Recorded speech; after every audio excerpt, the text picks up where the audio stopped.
Another day, another blessings. Another ulam serye for today's video. Syempre no, dahil tayo ay mayaman sa blessings naman. Pina-level up na egg noodles for today's video. Syempre no, sasamahan natin yan ng squid ball. Tapos, etong gulay, 20 pesos yan mare. Tapos, yung squid ball, 30 pesos. And then, yung egg noodles, 40 pesos yan mare.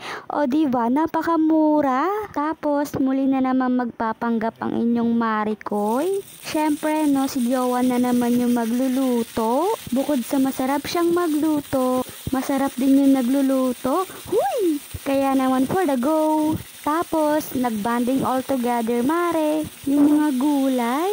Then, mix. Halu-haluin lang with fillings. Half cook lang, mare, yung gulay para mas masarap at malasa. Tapos, maglalagay dyan si Jowa ng chicken cubes para mas malasa, no? Then, mix. Halu-haluin with fillings. Tapos, ato na nga yung the moment of truth. Ilalagay na ni Jowa yung egg noodles. O, diba? Pina-level up na egg noodles. Kaya naman, for the go, dinurog-durog muna yan ni Jowa. Tapos, pwede lagay ng person, no?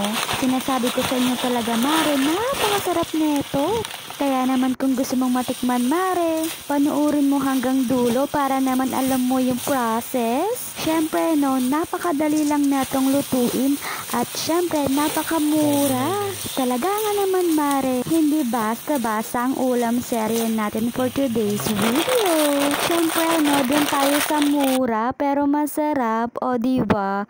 Gusto mo yarn? Tapos, inilagay na ni Jowa yung pangalawang pack ng egg noodles. Then, mix.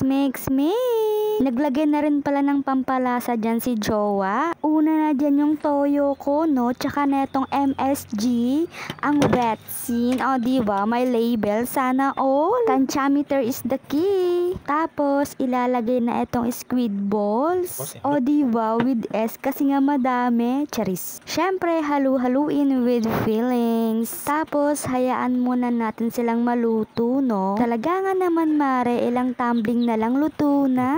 Naglagay ng konting tubig si Jowa dyan, mare. Later on, ma-absorb yan ng egg noodles, mare. O, diba? Tapos, eto na nga yung ating pina-level up na egg noodles with squid balls. Kain tayo! Ayun lang naman. Thank you sa ulitin!